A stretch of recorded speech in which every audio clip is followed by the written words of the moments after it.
Hello there, lovely people. It's Alex from Nintendo Life here, and today I'm going to be showing you the wonderful, the interesting, the surprisingly functional user interface of the SNES Mini, or the SNES Classic Edition, or whatever it is they're calling it these days. I've got it over here, just a little disclaimer, I've got it over here, if you can see that, maybe if I zoom out and go out of this mode.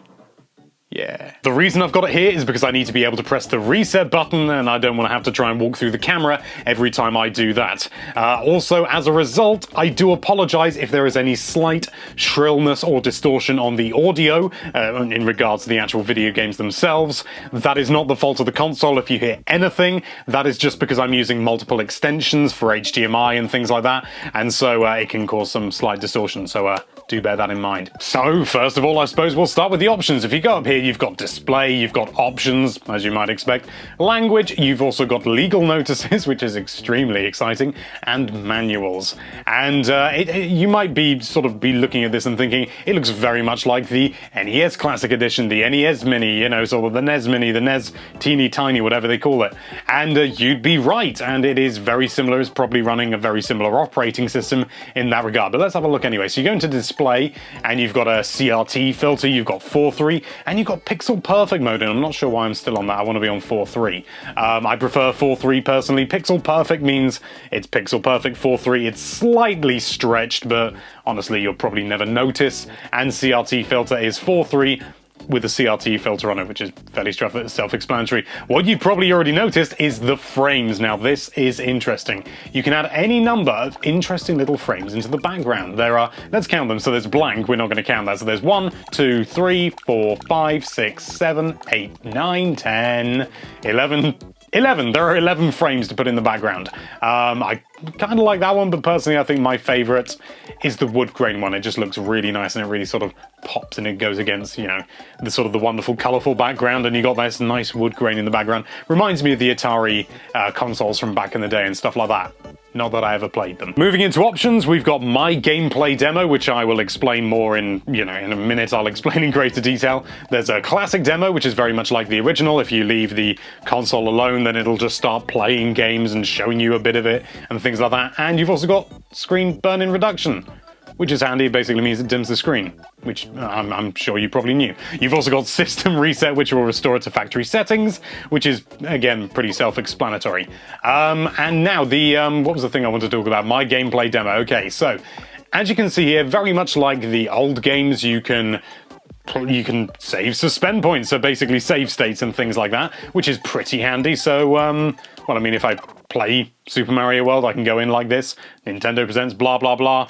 Let's say I get really far into the game, like here, I can hit reset, and I can press down, and I can save that there by pressing Y. Nice, I've got a little save state that I can just go back to whenever I like. However, let's go a little bit deeper into Mario World. In fact, I think this one I've done a number of levels in here. That's good.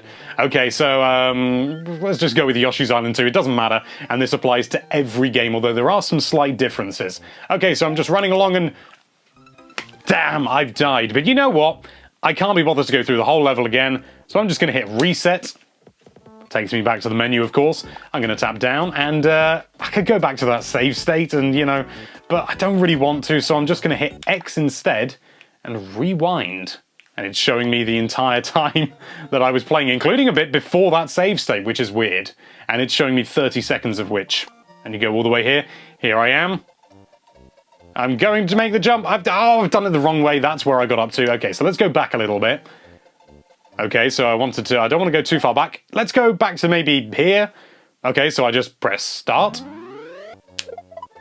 And there we are. I didn't manage to release the shell in time, but I was trying to aim for the Koopas, which is probably unsurprising. And you can do that as many times as you like, you can't, once you go back into a rewind like I'm in now, you can't then just sort of go back to a different rewind or go back and forth or anything like that and actually play in that regard, so it's not super quick.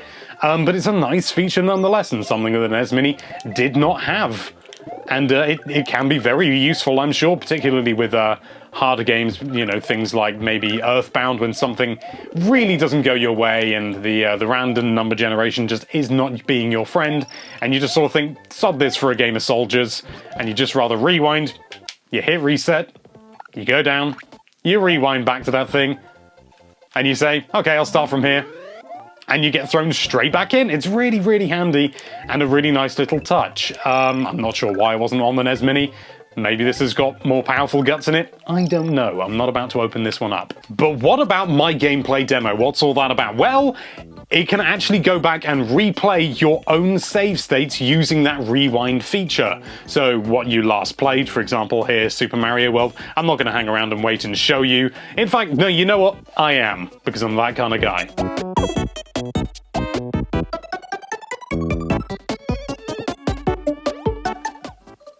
Ah, here we go. Sorry, Mario's just appeared. Okay, so he's going to go down there. He's going to go into that save state. I don't know why, and maybe it does do it by save states and not rewind. That'd be interesting. It must still be using the same rewind feature, and that was possibly the worst thing it could have done. But it looks like it's going to go into the other one as well, which is good.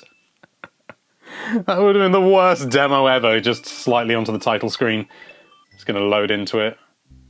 This must be, yeah, this is my, this is far longer than the rewind allowed me to go with. The rewind is limited. It's doing that. It's going to go, nah, I can't show you that. I can't show you that. Stop looking. Stop looking. Stop looking. Have you stopped looking? Good. So it basically goes back and it plays back a bit of your save state up to, you know, the point that you saved that state, you know, much like the rewind feature. It's good fun and, it's just good fun. Honestly, there's not a lot else to show you. I mean, you can have a look in manuals. That was fun. Let's look in something else. Legal notices. Wowzers. Oh, wow. So this is open source software. That's interesting. So software in this console includes open source software distributed under me. Okay, that's marginally more interesting than I thought, but still not that interesting at all. You can also sort your games by two-player games. That's actually really handy. So how many two-player games are there? It goes all the way down to all the way up to Super Mario World. Yeah, it is two-player, but by definition, I suppose, but not really. You can sort by recently played, kind of useful, by times played, by release date, by publisher, which seems, well, could be useful, by title. I think that's the default. Yeah, so we go all the way back by title. So there you are, and that is, you know, I suppose, you know, change the language as well, change it to Dutch, and then change it back to English if you like. It's up to you. Okay, I think I've discovered something fairly interesting. I'm just going to clarify to be on the safe side, so you get to see me play Super Mario World for about a minute. Probably, I don't know. I'm just going to go into a level and do it. I do love this game. I really do. And I know this is probably going to be a bit tiresome for you. In fact, I'm probably going to cut most of this out. Okay, I got that. I managed to get 24 stars. That's not what I want to show you, though. I need to hit reset. Here we go. Now, this is interesting. For some reason, I thought maybe you could only rewind your most recent save state, or like this one here. So I'm going to save this. I'm going to save this one here by pressing Y. Lovely job. So now I've got 3 save states, but it seems, if you look at it, you can rewind on all of them. So if I rewind on this one, it starts the game and it just goes up to the title screen and then ends. And if I rewind on this one, it takes me a little bit further. This was another playthrough that I did, and then it just stops here. Fine. Now let's have a look at the one that I just did. It's given me a whole, you know, sort of 43 seconds or so. Was it 43? Yeah, 43 seconds, 43 and a half. And so I can see the entire level that I just played, including the part where I, you know, hit the fish, which is really nice, all the way up to 24 stars, and I can just flip back and forth with L and R, which is always good fun. And just do that, and pause it. I pressed B by accident, and you can, I'm sure, in fact, let's just double check. You can just jump in at any point as well. So let's just, yep, I'm back in control. There, that's a strong word to use. No, I'm not gonna die, but I'm back in control. Whee, look at me go. That's really cool.